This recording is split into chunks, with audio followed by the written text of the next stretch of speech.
제일 첫째 건 창세기 1장 26절에서 31절 우리 함께 같이 찾아서 읽도록 하겠습니다. 창세기 1장 26절에서 31절입니다.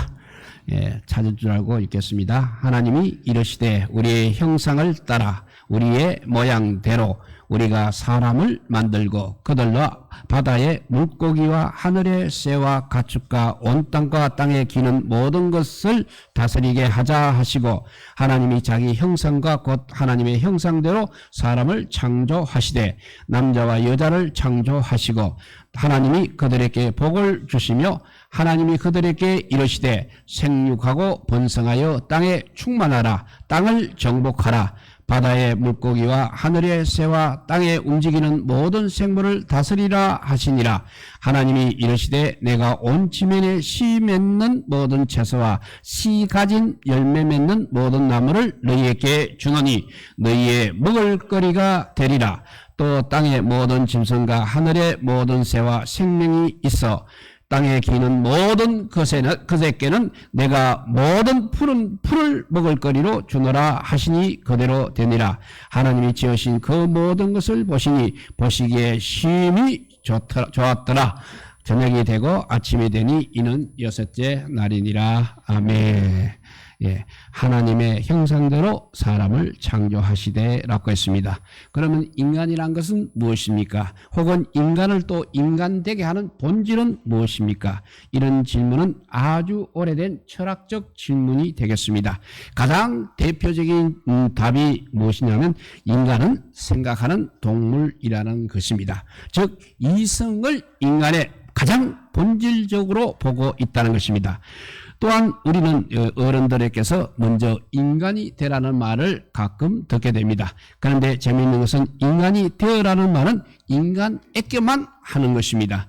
여기서 우리는 중요한 한 가지 사실을 알 수 있습니다. 개나 돼지를 보고는 절대 먼저 인간이 되라고 하지는 않는 것입니다. 단지 우리가 사람의 모습을 갖추었다고 해서 완전한 또 인간이 아니라는 것입니다. 그렇다면 무엇이 인간을 참으로 인간되게 하는 것입니까? 오늘 본문은 이 중요한 질문에 대한 분명한 답을 제시하고 있습니다. 그것은 바로 우리 인간은 하나님의 형상이라는 것입니다. 이 답은 세상이 제시하는 답과 근본적인 차이가 있습니다. 인간의 인간됨을 세상은 인간 속에서만 찾으려고 했던 것입니다. 그 결과 인간이 무엇인지 제대로 알지 못하였습니다. 무엇보다도 인간의 고귀한 가치를 설명하지 못하였습니다. 왜 인간의 생명이 그토록 중요한지를 설명할 수 없었습니다. 피조물 중에서 하나님께서 가장 마지막으로 창조하신 것이 인간입니다. 오늘 본문 말씀을 통해서 알 수 있듯이 하나님께서는 이 세상 모든 만물을 인간을 위해서 창조하셨습니다. 그리고 인간은 다른 피조물과는 아주 특별하게 창조되었습니다. 그전까지만 해도 하나님은 단지 말씀만 하셨습니다. 무엇이 있으라 말씀하시면 그대로 되었습니다. 그러나 인간의 창조에는 하나님께서 처음으로 우리라는 표현을 사용하고 있습니다. 물론 이 우리가 정말로 복수의 의미를 가지고 있는지는 문법적으로 논쟁이 되는 부분이기는 합니다. 본문 속에서 확실한 것은 다른 피조물에 대해서 하나님은 어떤 분명한 계획을 가지고 다른 피조물에 비해서 하나님께서는 어떤 분명한 계획을 가지고 우리 인간을 창조하셨다는 사실입니다. 하나님의 어떤 분명한 계획은 바로 인간이 하나님의 형상을 나타나도록 그렇게 창조되었다는 사실입니다. 그리고 이 사실은 먼 옛날에 속한 이야기가 아니라 오늘 우리에게도 적용되는 하나님의 말씀인 것입니다.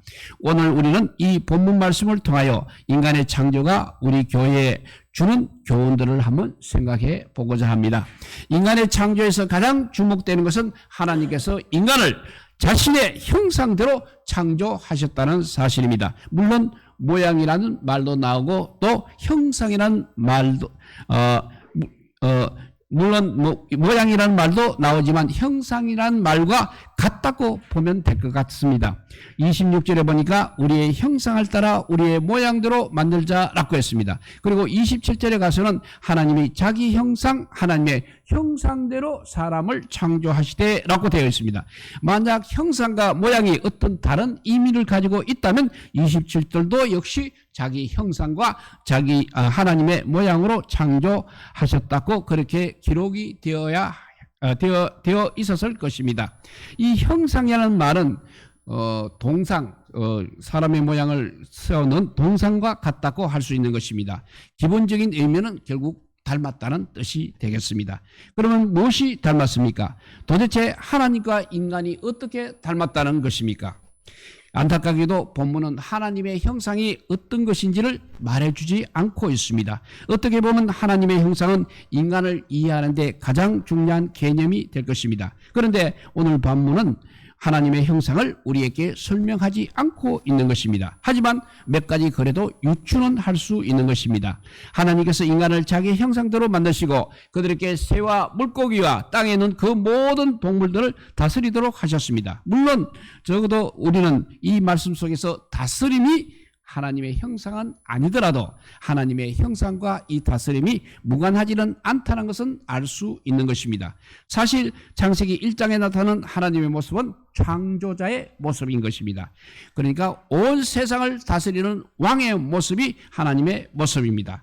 창세기 1장은 거듭해서 온 세상은 하나님께서 말씀하신 대로 창조하셨다는 사실을 강조하고 있는 것입니다. 실제로 고대 근동사회에서는 왕이 다른 나라와 싸워서 이겨 정복하게 되면 곳곳에 자신의 동상을 세워서 그 땅이 바로 자신이 다스리는 곳이라는 표시를 하고 있었습니다.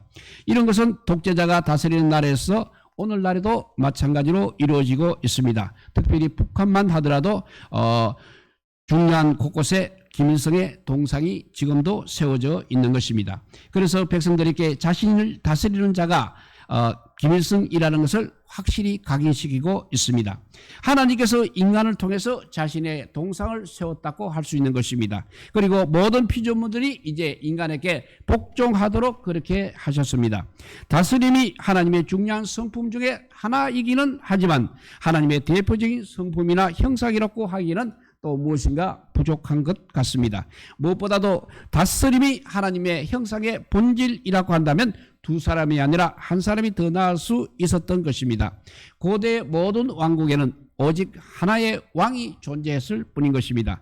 다스림이 하나님의 형상의 본질이라면 굳이 하나님께서 인간을 남자와 여자로 창조할 이유가 없었을 것입니다. 따라서 하나님의 형상은 남자와 여자만이 표현할 수 있는 어떤 것이어야 할 것입니다. 하나님의 형상을 이해하는 데 있어서 가장 중요한 사실은 하나님께서 자신의 형상을 따라서 인간을 만들었다는 것이고 그것도 남자와 여자로 만들었다는 사실입니다. 이외로 이 사실이 우리에게 강조가 되지 않고 있는 것 같습니다. 남자도 여자도 모두 다 하나님의 형상입니다. 그러나 하나님의 완전한 형상을 반영하지는 못하고 있습니다. 남자만 있을 때나 여자만 따로 존재할 때 우리는 하나님의 형상을 제대로 표현할 수 없다는 것입니다. 그렇다면 남자와 여자가 같이 있어야만 가능한 하나님의 형상은 무엇이라고 할 수 있겠습니까? 그것은 바로 사랑이라고 할 수 있는 것입니다.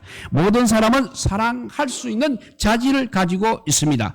그러나 사랑은 대상이 있어야 하는 것입니다. 대상이 없는 사랑은 존재할 수가 없습니다. 그러나 사랑에도 어떤 등급이 있습니다. 예를 들어서 우리는 나무를 사랑할 수 있습니다.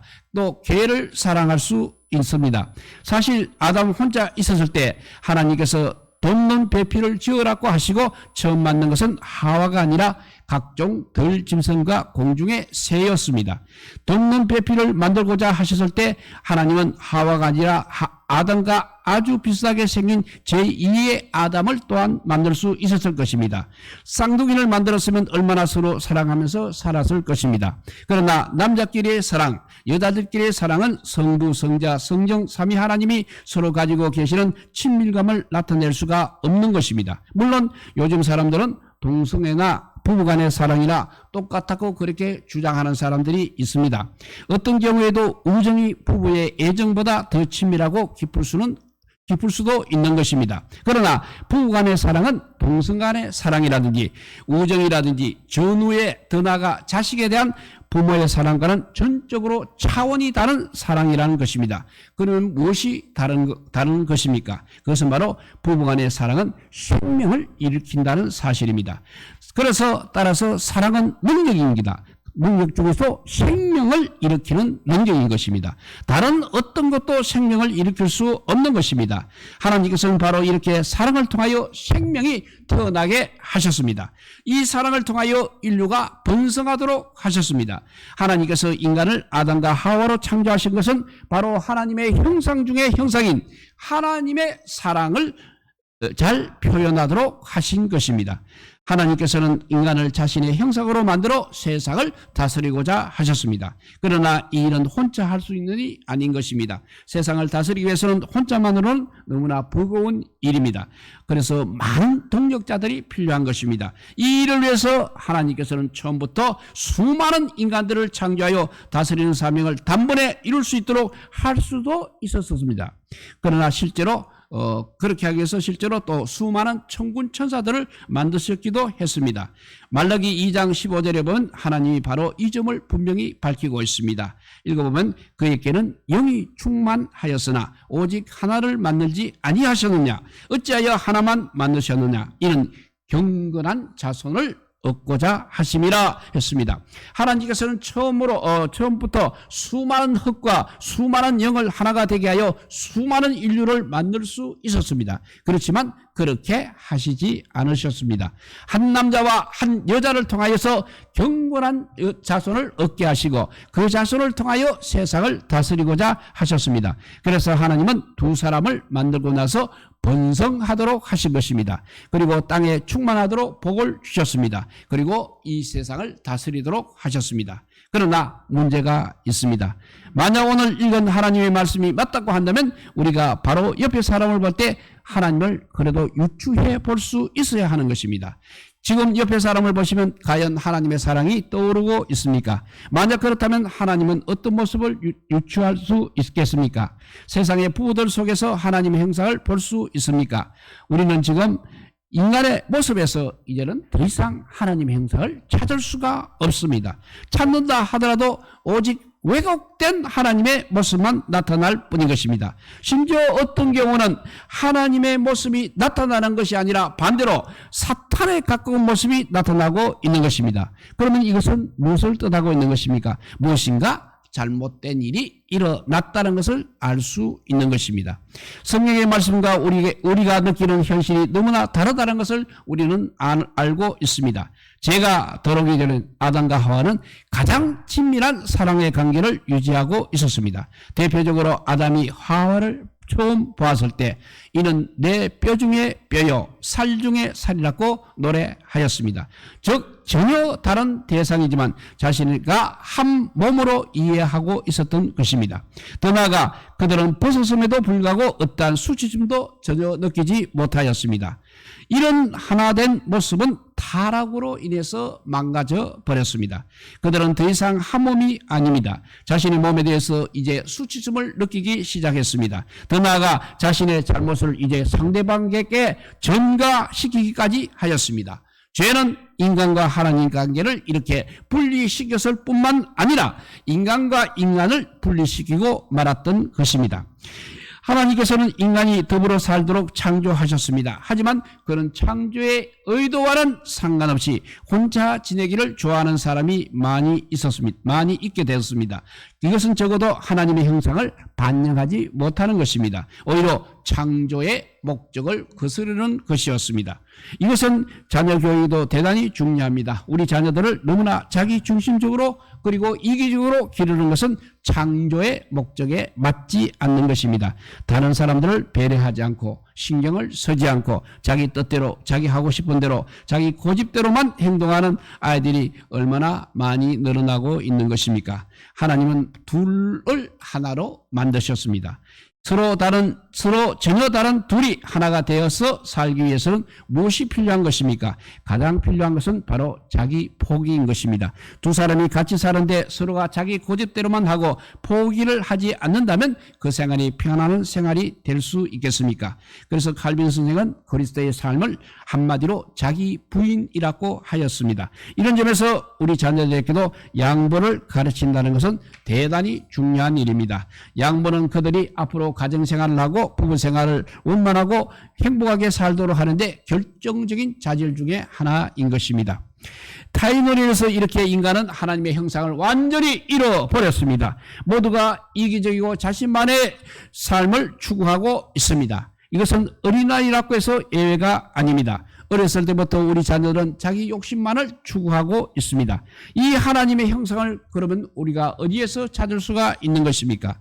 인간이 하나님의 형상을 상실하자 우리 하나님께서는 그 형상을 회복시키기 위해서 예수 그리스도를 하나님의 형상으로 이 세상에 보내주셨습니다. 그래서 골로새서 1장 15절에 보면 그는 보이지 아니하는 하나님의 형상이라고 말씀하고 있습니다. 그리고 고린도후서 4장 4절에도 그리스도는 하나님의 형상이라고 말씀하고 있습니다. 따라서 누가 하나님의 형상인가 하고 했을 때 우리는 그리스도라고 답을 해야 하는 것입니다. 그리스도는 하나님의 아들로서 이 세상에 오셨습니다. 아들은 아버지를 가장 많이 닮은 존재입니다. 그 점에서 그리스도는 바로 우리 하나님의 유일한 형상이라고 말할 수 있는 것입니다. 그런데 아담과 하와도 하나님의 형상이고 그리스도도 하나님의 형상이라면 이 둘은 서로 어떤 관계가 있는 것입니까? 적어도 예수님도 짝이 있어야 둘 사이의 관계가 연결이 될 수 있을 것입니다. 그러나 예수님께서는 결혼을 하지 않으시고 혼자 사셨습니다. 어떻게 보면 무엇인가 맞지 않는 것 같습니다. 그러나 그렇지 않는 것입니다. 그리스도에게도 신부가 있었습니다. 신부가 있습니다. 그것이 바로 교회라는 것입니다. 그리스도가 하나님의 참 형상이 될 수 있는 것은 그리스도께서 교회를 자신의 신부로 삼으셨기 때문인 것입니다. 그리스도와 교회는 이전에는 전혀 다른 존재로 나누어졌습니다. 그러나 이제 한 몸을 이루었습니다. 이것이 바로 하나님께서 인간에게서 잃어버린 하나님의 형상을 회복시키는 방법인 것입니다. 하나님의 형상을 잃었던 성도들은 이제 믿음을 통하여 그리스도와 한 몸을 이루어 그 형상을 회복하는 것입니다. 이 점에서 우리는 지상명령을 또 다시 한번 이해해야 하겠습니다. 보통 지상명령을 전도의 명령으로 보고 창세기 1장에 있는 명령을 문화혁명으로 나누어서 보고 있습니다. 그런데 두 명령은 본질적으로 같은 것입니다. 제자 삼아라는 명령이 무엇을 뜻하고 있습니까? 제자라는 것은 바로 스승을 닮아가는 것입니다. 스승을 닮아가는 것입니다. 따라서 제자를 삼아라는 것은 잃어버린 하나님의 형상을 그리스도를 통해서 회복시키라는 것입니다. 온 세상을 다스리고 정복해야 할 사명이 아담에게 주어졌다면 교회에게는 천하 만민에게 복음을 전하여 잃어버린 하나님의 형상을 회복시키는 사명이 주어진 것입니다. 따라서 교회가 수행할 가장 중요한 사명은 잃어버린 하나님의 형상을 회복시키는 것입니다. 우리는 이것을 성찬 예배에서 가장 분명하게 경험할 수 있는 것입니다. 우리 모두가 서로 구별된 지체들입니다. 그렇지만 한 몸을 이루게 되었습니다. 그리스도의 살과 피를 나눔으로써 내 뼈 중에 뼈요 내 살 중에 살이라는 아담의 형성이 오늘 우리 교회에서 다시 재현되고 있는 것입니다. 물론 우리의 하나됨은 완전하지는 않습니다. 서로 생각이 틀리고 서로 맞지 않고 서먹서먹한 점이 있습니다. 그러나 우리가 말씀을 나누고 주의 살과 피를 나눔으로 점점 더 하나님의 형상으로 닮아가는 것은 확실한 사실인 것입니다. 그래서 교회는 잃어버렸던 하나님의 형상을 드러내는 곳입니다. 오늘 본문은 성도들에게 인간이란 무엇인가에 대한 답을 제시하고 있습니다. 인간이란 무엇인가라는 질문은 내가 누구인가라는 질문과 같은 것입니다. 여러분이 자신을 인간이라고 생각한다면 오늘 본문 말씀은 우리가 하나님의 형상으로 창조되었다고 선언하는 것입니다. 이 엄숙한 선언 속에서 우리는 우리 자신을 다시 보게 되는 것입니다. 아무리 봐도 우리는 하나님의 형상이 아닌 것 같습니다.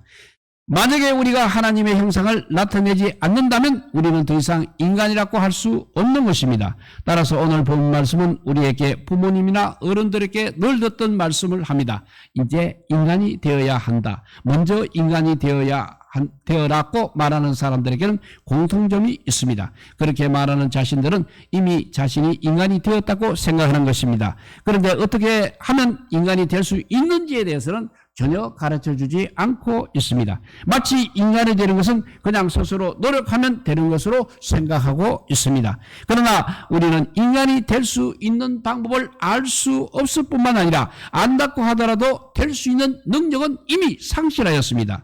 성경은 우리에게 이제 우리가 인간이 되어야 한다는 것을 가르쳐줄 뿐만 아니라 인간이 될 수 있는 방법과 또 능력을 주십니다. 그리스도께서 하나님의 형상으로 이 세상에 오셔서 하나님의 형상이 무엇인지를 보여주셨습니다. 그뿐만 아니라 우리에게 말씀을 주시고 또한 살과 피를 나누어 주심으로 나누어졌던 우리를 이제 한 몸으로 만들어 주셨습니다. 그래서 진정으로 우리를 하나님의 형상인 인간으로 만들어 주셨습니다. 하나님께서 최초의 인간인 아담과 하와에게 복을 주셨듯이 새로 회복된 인간인 우리에게도 복을 주십니다. 세상에서 번성하고 세상을 충만하게 하고 그것을 다스리게 하십니다. 하나님의 형상을 잃어버렸던 자들에게 이제 복음을 전하여 참 하나님의 형상이신 예수님의 제자가 되게 하십니다. 이 약속이 우리에게 주어졌습니다. 또 우리 주님께서 그것을 이루어 가실 것입니다. 먼저 인간이 되어라. 오늘 본문이 모든 교회 아니 모든 세상 사람들에게 들려주는 우리 주님의 말씀인 것입니다. 이 말씀에 귀를 기울여 사는 주의 형상을 하나님의 형상을 예수님을 믿음으로 회복되고 예수님의 제자가 되므로 회복되는 우리 모든 성도들 되시기를 우리 주님의 이름으로 축복드립니다. 사랑의 하나님 감사합니다. 아버지께서 우리가 잃어버렸던 형상을 찾아주셨습니다. 예수 그리스도께서 오셔서 우리의 형상을 회복 주셨습니다.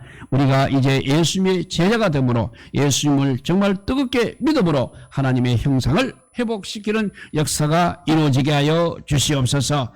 그래서 이 복음을 세계 만방에 알려서 한 사람이라도 더 하나님의 형상을 회복하여 하나님 나라의 백성이 되게 하여 주시고 영원한 생명을 가지게 하여 주시기를 간절히 빌고 원하올 때 이 모든 말씀 아무 공도 없으나 우리 구주 예수 그리스도 이름으로 기도드리옵나이다. 아멘.